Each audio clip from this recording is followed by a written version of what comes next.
चलो अब revision part 2 करते हैं, यानी कि formal organisation, informal organisation, delegation और डिसेंट्रलाइजेशन के बारे में रिवीजन लेंगे आज हम। उसके बाद आपको क्या करना है, वही सेम डिस्क्रिप्शन पे जाना है, केस स्टडीज का लिंक क्लिक करना है और उसके बाद केस स्टडीज को पढ़ के देखना है, ट्राई करके देखना है, जिससे कि जब मैं नेक्स्ट वीडियो अपलोड करूं तो आपको पता हो कि हाँ मैम किस केस स्टडीज की बात करी, क्वेश्चन से आप एक्चुअली पढ़ चुके हो। ठीक है, आज की वीडियो स्टार्ट करते हैं। फिर अब हम देखते हैं फॉर्मल ऑर्गेनाइजेशन के बारे में कि हमें ऑर्गेनाइजेशन में ये फॉर्मल क्यों अप्लाई करना चाहिए, क्या उसके फीचर्स रहते हैं, क्या एडवांटेजेस वो प्रोवाइड करता है, क्या उसके डिसएडवांटेजेस होते हैं। पहला फीचर होता है अथॉरिटी रिस्पॉन्सिबिलिटी रिलेशनशिप। इसका मतलब ये है कि कौन कितनी अथॉरिटी पे है या किसकी कितनी रिस्पॉन्सिबिलिटीज है ऑर्गेनाइजेशन गोल्स के प्रति, वो आप क्लियरली स्टेट कर सकते हो। फिर है सिस्टमैटिक कोऑर्डिनेशन। जब आपने रिस्पॉन्सिबिलिटीज अथॉरिटी फिक्स कर दी है तो कोऑर्डिनेशन भी बहुत इजीली मेंटेन हो पाते हैं, क्योंकि सबको पता है कि किसको क्या करना है। तीसरा है डिजाइन बाय टॉप मैनेजमेंट। इसका मतलब ये है कि टॉप मैनेजमेंट इसको इसलिए बनाता है जिससे कि वो ऑर्गेनाइजेशनल गोल्स को अचीव कर पाए। बहुत अच्छे से रूल्स एंड रेगुलेशंस हर तरीके से बताता है कि हाँ भाई ऐसे ऐसे करना है और हम अपने टारगेट को अचीव कर लेंगे। फिर है fix lines of communication. That means कि ये क्या फॉलो करते हैं, स्कैलर चेन, और अगर इमरजेंसी हो तो गैंग प्लान से। सही बोला। फिक्स लाइंस ऑफ कम्युनिकेशन का मतलब होता है कि फॉर्मल चेन फॉलो करनी पड़ती है कम्युनिकेशन के लिए। ऐसा नहीं कि कोई भी बंदा किसी भी बंदे से बात कर सकता है आसानी से, नहीं, एक फॉर्मल चेन फॉलो होती है फॉर्मल ऑर्गेनाइजेशन में। फिर है मोर एम्फेसिस ऑन वर्क, यानी कि इंटरपर्सनल रिलेशनशिप को यहाँ पर तवज्जो या इंपॉर्टेंस नहीं दी जाती। इंटरपर्सनल रिलेशनशिप्स का मतलब ये होता है कि आपके अपने एम्प्लॉय के साथ या अपने कलीग के साथ कैसा रिलेशन है उस पे फोकस नहीं करते हैं, ये किस पे फोकस करते हैं, काम पे। फिर है हेल्प इन अचीविंग गोल्स। और वैसी बात है जब कोऑर्डिनेशन अच्छे से होगा, आप अथॉरिटी रिस्पॉन्सिबिलिटी डिफाइन कर चुके हो, आप एक फॉर्मल चेन फॉलो कर रहे हो, टाइम वेस्ट नहीं कर रहे हो, काम पे सारा ध्यान दे रहे हो, ऑटोमेटिकली आपके गोल्स अचीव हो जाएंगे। अब एक बार इसके एडवांटेजेस देख लेते हैं। पहला है फिक्सेशन ऑफ रिस्पॉन्सिबिलिटीज। अभी मैंने आपको बताया कि फॉर्मल ऑर्गेनाइजेशन में बहुत इजी होता है रिस्पॉन्सिबिलिटीज फिक्स करना कि हाँ भाई आपको कितना कितना काम करना है। फिर है clarity of roles. That means कि किसकी कितनी अथॉरिटी है या किसको जाकर रिपोर्ट करना है, who has to report whom, वो डिफाइन होता है। क्या डिफाइन होता है, who has to report whom, कौन किसके लिए अकाउंटेबल है, ये क्लियरली डिफाइन करते हैं फॉर्मल ऑर्गेनाइजेशन में। फिर है यूनिटी ऑफ कमांड, यानी कि एक बॉस सिर्फ एक ही सबऑर्डिनेट को इंस्ट्रक्शंस दे सकता है। ये हमने पढ़ा था कि हमारे ऊपर 3-4 बॉस नहीं होंगे, सिर्फ एक बॉस होगा। फिर है स्टेबिलिटी ऑन ऑर्गेनाइजेशन, यानी कि काफी चेंजमेंट नहीं होता, एक स्टेबिलिटी मेंटेन रहती है, ना लोग छोड़ के जा रहे हैं आपके बिजनेस को, ना नए लोग आ रहे हैं, ना ही कोई नया काम शुरू हो रहा है। भाई एक आपने मेंटेन कर रखा है एक लेवल की, हाँ बस इसी लेवल पे आपका ऑर्गेनाइजेशन वर्क कर रहा है, प्रॉफिट अचीव कर रहा है।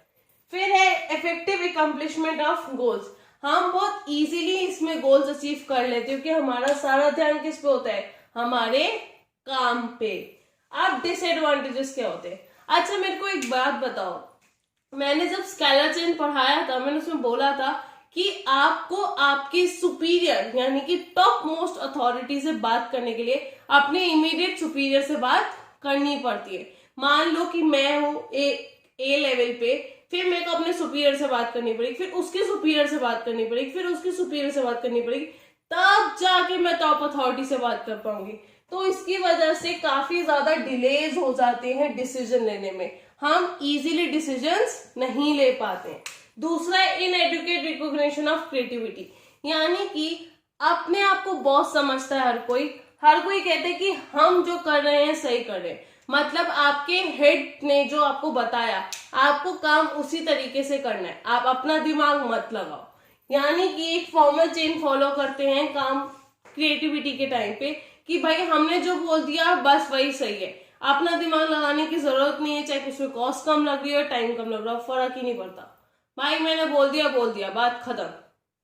फिर आता है difficult to understand human relations. इसका मतलब ये है कि जब आप काम पे ज्यादा ध्यान दोगे, आप इंटरपर्सनल रिलेशनशिप्स मेंटेन ही नहीं करोगे, आपको नहीं पता कि आपके कलीग या आपका एम्प्लॉयर या आपके एम्प्लॉय कैसे रिएक्ट कर सकते हैं सिचुएशंस पे, आप अंडरस्टैंड नहीं कर पाओगे उनको, आप उनके साथ एक वो फेमिलियर टर्म्स होते ना वो नहीं रख पाओगे, तो काम करने में थोड़ी डिफिकल्टी हो जाती है कि वो ईगो, वो नेगेटिविटी आने लग जाती है। अगर वो चीज आप हटा दो, आप थोड़ा इंटरपर्सनल रिलेशनशिप्स पे भी वर्क करो, आप काम पे भी वर्क करो, तो वो एक स्टेबिलिटी मेंटेन रहती है। लेकिन सिर्फ अगर आप एक चीज पे फोकस कर रहे हो, दूसरी चीज पे नहीं, तो वो काफी सिस्टम खराब कर देती है। तो ये हमारे फीचर्स, एडवांटेजेस और डिसएडवांटेजेस थे फॉर्मल ऑर्गेनाइजेशन के। अब देख लेते हैं कि इनफॉर्मल ऑर्गेनाइजेशन के क्या फीचर्स और एडवांटेजेस है। इनफॉर्मल ऑर्गेनाइजेशन, अगर आप देख रहे होंगे कि ये वर्ड बना है फॉर्मल प्लस इन का मतलब यहाँ पे होता है कि यहाँ पे इंपॉर्टेंस दी जाती है इंटरपर्सनल रिलेशनशिप्स को, यानी कि हम इनफॉर्मल ऑर्गेनाइजेशन को फॉर्मल ऑर्गेनाइजेशन से ही ओरिजिनेट करते हैं। फिर है कोई रिटन रूल्स, यानी कि इसको बनाने के लिए क्या चीजें फॉलो होती हैं, कैसा स्ट्रक्चर फॉलो होता है, उसके कोई रिटन रूल्स नहीं है, यानी कि ऑटोमेटिकली ये बन जाता है। इवॉल्व फ्रॉम ग्रुप नॉर्म्स, इसका मतलब ये है कि यहाँ पे जो लोगों का बिहेवियर है वो उनके ग्रुप के अकॉर्डिंग चेंज होता है या उनके ग्रुप के अकॉर्डिंग इवॉल्व होता है, उन्हीं के ग्रुप के हिसाब से चलता रहता है। फिर है नॉट क्रिएटेड डेलिबरेटली, यानी कि जैसे फॉर्मल ऑर्गेनाइजेशन बनाई जाती है अपनी मर्जी से, यानी कि टॉप मैनेजमेंट जानबूझ के बनाता है फॉर्मल ऑर्गेनाइजेशन, लेकिन ये ऑटोमेटिकली बन जाती है, ये कोई बनाता नहीं है, ऑटोमेटिकली बन जाती है, यानी कि डेलिबरेटली नहीं बनती है। फिर है कोई डिफिनेट स्ट्रक्चर नहीं है कि कैसा ऑर्गेनाइजेशन फॉलो हो रहा है, टॉप टू बॉटम क्या सिस्टम है, कोई डेफिनेट नहीं है, कोई रिटन रूल्स नहीं है, अपने आप बन जाता है, ऑटोमेटिकली वही चीज फॉलो होती रहती है। फिर ये है कि कोई फिक्स लाइंस ऑफ कम्युनिकेशन नहीं है, यानी कि आपको अभी हाईएस्ट अथॉरिटी से बात करने के लिए उससे सीनियर फॉलो नहीं करना पड़ता, कि कोई स्कैलर चेन कुछ नहीं होता। एडवांटेजेस क्या है कि इंफॉर्मेशन काफी ज्यादा तेजी से फैलती है, क्यों? क्योंकि कोई रिटन रूल्स नहीं है, कोई फिक्स चेन नहीं है कम्युनिकेशन की जो आपको फॉलो करनी है, आप किसी से भी कभी भी बात कर सकते हो, क्योंकि आप फोकस यहाँ पे किस पे करते हो, अपने इंटरपर्सनल रिलेशनशिप्स पे। यहाँ पे काम से ज्यादा किस पे फोकस होता है, हमारे इंटरपर्सनल रिलेशनशिप्स पे। फिर फुलफिलमेंट ऑफ सोशल नीड्स, यही है कि हम चाहते हैं कि बिलोंगिंगनेस हमें लगे अपनी ऑर्गेनाइजेशन को लेके, तो वो कैसे लगेगी, जब हमारे इंटरपर्सनल रिलेशनशिप्स अच्छे होंगे। अच्छा एक बात बताओ, मान लो कि स्कूल में आपका कोई फ्रेंड नहीं बना, आप जब स्कूल टाइम पे थे, स्टार्टिंग में आए थे, तो क्या आप स्कूल जाना पसंद करोगे? को सोचोगे यार वही हेक्टिक डे, क्यों जाएं, नहीं जाते। जॉब के टाइम पे भी होता है कि जब तक हम इंट्रोड्यूस नहीं होते, हम अपने इन्वायरमेंट से फेमिलियर नहीं होते, हमारा काम करना इजी नहीं हो पाता, हमारे अंदर वो हेजिटेशन, वो डर एक होता है, हमें वो वाइब अच्छी नहीं मिलती है, तो वो इंटरपर्सनल रिलेशनशिप्स होने बहुत जरूरी होते हैं। फिर है फिल इनएडिक्वेसीज ऑफ फॉर्मल स्ट्रक्चर, यानी कि जो हमारे डिसएडवांटेजेस फॉर्मल ऑर्गेनाइजेशन के थे, जैसे कि प्रोसीजरल डिलेज, ह्यूमन क्रिएटिविटी को इनएडुकेट रिकॉग्नाइजेशन देना, ह्यूमन रिलेशंस को समझना बहुत मुश्किल होता है, तो वही सारे इनएडुकेसीज इनफॉर्मल ऑर्गेनाइजेशन फिल करता है। फिर है डिसएडवांटेज, जितनी जल्दी आप इंफॉर्मेशन पास करते हो, उस इंफॉर्मेशन को र्यूमर्स में बदलने में टाइम नहीं लगता, और वो उतनी जल्दी र्यूमर्स भी पास होने शुरू हो जाते हैं। फिर रेजिस्टेंस टू चेंज, यानी कि अगर ग्रुप का एक लीडर या एक पर्सन ने बोल दिया कि नहीं हमें ये चेंज नहीं चाहिए, तो वो सारे के सारे पर्सन ऐसे हो जाते हैं कि हमें ये चेंज नहीं चाहिए, तो उस वक्त वो चेंज लाना बहुत मुश्किल हो जाता है ऑर्गेनाइजेशन में। क्यों? क्योंकि वो एज अ ग्रुप काम कर रहे हैं, ऑर्गेनाइजेशन के बारे में नहीं सोच रहे हैं, यानी कि मोटिव क्या है हमारा, ऑर्गेनाइजेशन गोल्स को अचीव करना, लेकिन उनका मोटिव क्या हो जाता है, ग्रुप इंटरेस्ट में काम करना, जो कि काफी गलत है। अब एक बार देख लेते हैं कि फॉर्मल और इनफॉर्मल में डिफरेंस क्या होता है। पहला ये कि ओरिजिनेट कहां से होता है, इनफॉर्मल जो अराइज होता है वो हमारे फॉर्मल ऑर्गेनाइजेशंस होते हैं, एज इट इज हो जाता है, लेकिन फॉर्मल ऑर्गेनाइजेशन को हम डिलिबरेटली बनाते हैं। फिर अथॉरिटी, फॉर्मल ऑर्गेनाइजेशन में अथॉरिटी फिक्स करना इजी होता है, इनफॉर्मल में नहीं होता है बिल्कुल। फिर बिहेवियर, हमारा जो फॉर्मल ऑर्गेनाइजेशन है उसका बिहेवियर जो रिलेट होगा आपका वो रूल्स एंड रेगुलेशन से अफेक्ट होगा, इवॉल्व होगा। लेकिन यहाँ जो ग्रुप नॉर्म्स होते हैं उनके अकॉर्डिंग उनका बिहेवियर इवॉल्व होता है। लीडरशिप में फॉर्मल ऑर्गेनाइजेशन में मैनेजर्स ही आपके लीडर्स होते हैं, लेकिन इनफॉर्मल ऑर्गेनाइजेशन में कोई भी पर्सन आपके ग्रुप का लीडर हो सकता है। फिर फ्लो ऑफ कम्युनिकेशन है। फ्लो ऑफ कम्युनिकेशन जो फॉर्मल ऑर्गेनाइजेशन में वो फिक्स्ड रहता है और इनफॉर्मल में फिक्स्ड नहीं होता है। फिर नेचर पे आते हैं। फॉर्मल ऑर्गेनाइजेशन का नेचर रिजिड होता है और इनफॉर्मल का फ्लेक्सिबल। फिर है एडहेरेंस टू रूल्स। अगर आप फॉर्मल ऑर्गेनाइजेशन में कुछ रूल्स वगैरह ब्रेक करोगे तो आपको हेवी पेनाल्टीज देनी पड़ेगी, लेकिन इनफॉर्मल ऑर्गेनाइजेशन में ऐसी कोई पेनाल्टीज नहीं होती क्योंकि एज सच रूल्स ही नहीं होते हैं। लास्ट है पर्पस। हम ये बनाते हैं जिससे कि हम अपने ऑर्गेनाइजेशन गोल्स को अचीव कर सके, लेकिन इनफॉर्मल ऑर्गेनाइजेशन इसलिए बनता है जिससे कि हम सोशल नीड्स को सैटिस्फाई कर सके। अब एक मिनट, पहला हमारा क्या था, ओरिजिन, जिसके बेसिस पे हमने इनको डिफरेंशिएट किया। दूसरा क्या था, पर्पस। तीसरा क्या था, नेचर। फोर्थ क्या था हमारा, लीडर या लीडरशिप, जो मर्जी कह लो। फिफ्थ था हमारा क्या था, एडहेरेंस टू रूल्स, यानी कि क्या होता है अगर हमने रूल्स ब्रेक किए तो। और सिक्स्थ क्या था, फ्लो ऑफ कम्युनिकेशन, यानी कि आप क्या फ्लो फॉलो करते हो अपना कम्युनिकेशन के टाइम पे। तो ये 6 से 7 ऐसे हमारे बेसिस थे जिसके बेसिस पे हमने फॉर्मल और इनफॉर्मल ऑर्गेनाइजेशन को डिफरेंशिएट किया। अब हम लास्ट हमारे 2 या 3 टॉपिक्स रह गए हैं। मेन 2 टॉपिक्स रह गए, डेलीगेशन और डिसेंट्रलाइजेशन, और उसके नीचे के सब टॉपिक्स रह गए हैं। जल्दी से वो भी निपटा लेते हैं, हमारा रिवीजन खत्म हो जाएगा।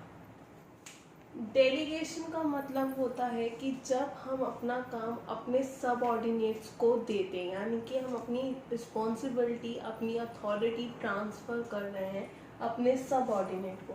दैट मीन्स कि सुपीरियर से काम सबऑर्डिनेट पे डेलीगेट हो रहा है, और ये जो सबऑर्डिनेट है ये हमारा इमीडिएट सबऑर्डिनेट। समझ में आ गया?